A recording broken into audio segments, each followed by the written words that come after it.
In this short tutorial, I am going to show you how to create a Fiverr affiliate account. It's simple and quick. So let's get started. First of all, open any browser.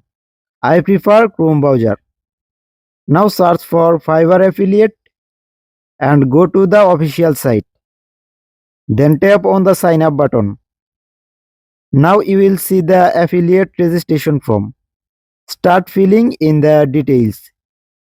First of all, enter your first name, then enter your last name. Now enter your email address, then enter your username. Now create and confirm your password.